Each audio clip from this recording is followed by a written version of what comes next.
televidentes, lunes 11 de abril del 2022. Bienvenidos y bienvenidas a la emisión estelar de Noticias 7. Gracias a quienes nos sintonizan a través de www.eltelegrafo.com, Pública FM y también, por supuesto, por nuestras redes sociales. Aquí les vamos a contar las noticias más importantes de la jornada. Antes saludamos a nuestro compañero Byron Galarza. ¿Qué tal, Byron? Muy buenas noches.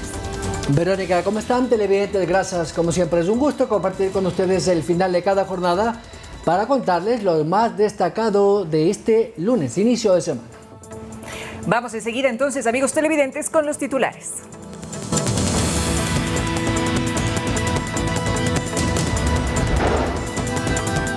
El juez Javier Moscoso de Manglar Alto, provincia de Santa Elena, tiene 11 denuncias por irregularidades en sus fallos y es acusado de corrupción desde el 2017. El procedimiento de habeas corpus aceptado por un juez de Santa Elena sería irregular y fuera de los procedimientos legales del Código General de Procesos, según varios juristas consultados. El presidente Lasso visitó a familias damnificadas por el sismo en Esmeraldas, donde se entregó certificados para las nuevas viviendas. Este martes visitará la zona de Sayausí, en Cuenca. Bananeros cerraron varias vías entre Guayas y El Oro en protesta por el no pago del precio oficial de la caja. El ministro de Agricultura asegura que se sancionará a los exportadores incumplidos. En deportes, el técnico español Pep Guardiola elogia al argentino Leo Messi y lo califica como el mejor jugador del mundo. En internacionales, los rusos preparan una nueva ofensiva sobre el este de Ucrania, en especial el puerto de Mariupol. Entre tanto, la Unión Europea y la Cruz Roja intentan abrir un corredor humanitario para la salida de civiles.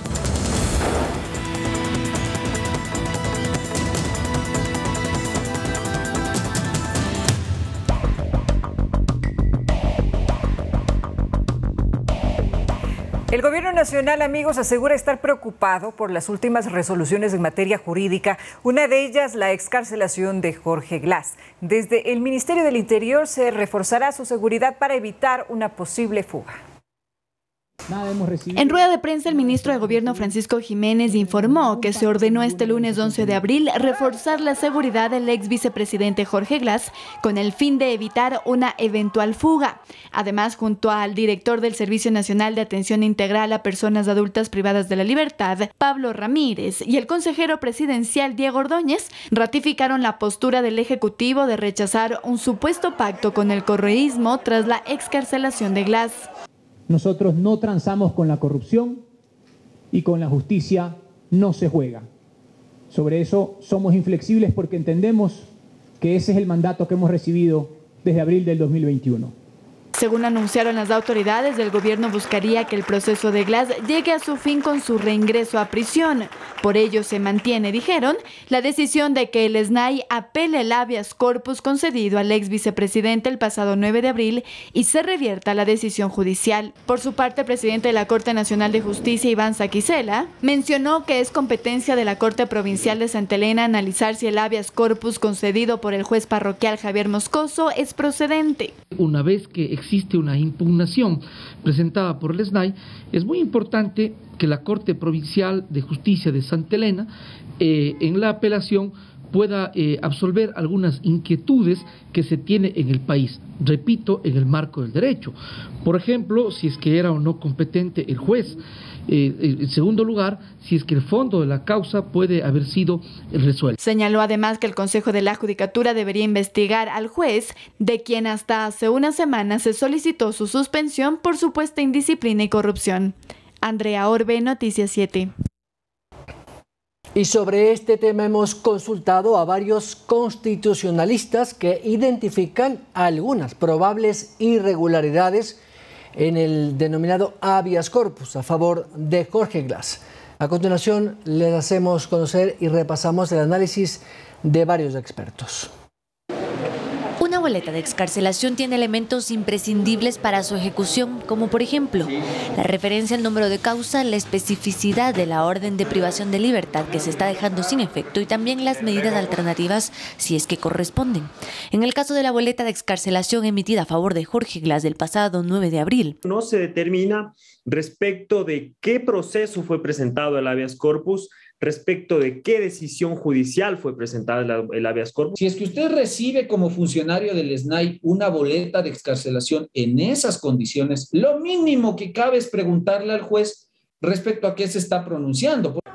Y esto en un caso como en el del ex vicepresidente resulta necesario, pues sobre él pesan 2 condenas ejecutoriadas, pero hay más. En la sentencia se recogen los argumentos de salud de Glass y las condiciones carcelarias.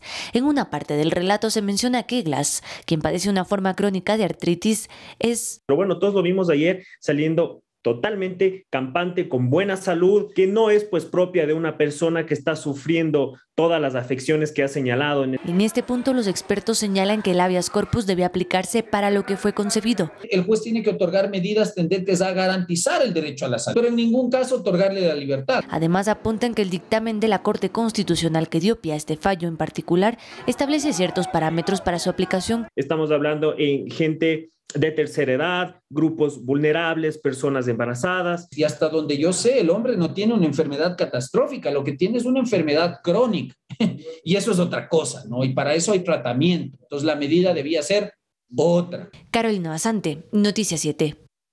Sobre el tema, amigos televidentes, el otorgamiento del habeas corpus a Jorge Glass no significa un reconocimiento de inocencia. Al contrario, sobre el ex vicepresidente pesan 2 sentencias en última instancia. Además, Glass deberá someterse a ciertas medidas establecidas. Le contamos en la siguiente nota. Preste atención, por favor. De acuerdo a lo establecido en la sentencia del juez de Manglar Alto Diego Moscoso Cedeño, el ex vicepresidente Jorge Glass deberá presentarse ante la presidenta de la Corte Provincial de Justicia del Guayas el primer lunes de cada mes. En caso de ser un día feriado, Glass deberá acudir al día consecutivo siguiente. Tiene prohibición de salida del país hasta que culmine su pena. Además, sobre él recae un pago de casi $8 millones al Estado como medida de reparación por los delitos por los que fue sentenciado en los casos de Odebrecht y sobornos. Tampoco podrá ser ni candidato de elección popular a ninguna dignidad de forma perpetua, ni funcionario público debido a que fue sentenciado por delitos de corrupción. Carolina Basante, Noticias 7. Y bueno, ¿y quién es este juez? Se trata, mucha atención, Diego Javier Moscoso, de la parroquia rural de Manglar Alto. Esto es en Santa Elena, provincia de Santa Elena. Bueno, este personaje, además de haber concedido el habeas corpus, tiene 11 investigaciones abiertas por la Corte Provincial de Santa Elena por actos de indisciplina y corrupción, incluso por tenencia ilegal de arma de fuego. Diego Javier Moscoso, juez de la unidad multicompetente de Manglar Alto, salió a la palestra pública tras otorgar el habeas corpus a Jorge Glass, con el que pudo salir de la cárcel de Latacunga el domingo pasado. Esta no es la primera vez que Moscoso está relacionado con Glass. En 2017 autorizó que el ex vicepresidente pueda asistir a las audiencias en el caso Odebrecht con saco y corbata, en lugar del uniforme naranja que visten todos los privados de libertad. Moscoso fue asesor 1 en la Asamblea Nacional en 2011. También prestó sus servicios en el extinto Ministerio de Justicia. En 2017 fue subsecretario de Rehabilitación Social durante el gobierno de Lenín Moreno, hasta que ganó el concurso para ser juez de la provincia de Santa Elena. Recientemente se conoció que el 28 de marzo, la directora provincial del Consejo de la Judicatura en Santa Elena solicitó la suspensión del juez Moscoso.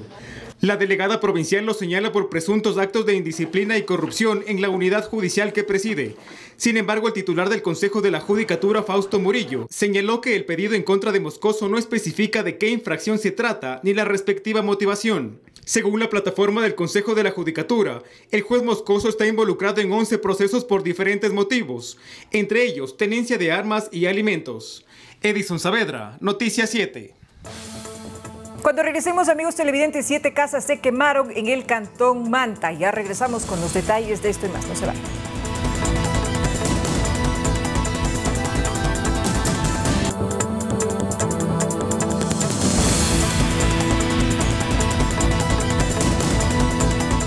Les invitamos, amigos televidentes, a que nos sigan permanentemente en nuestras redes sociales. Estamos en Facebook, Instagram y Twitter como Ecuador TV.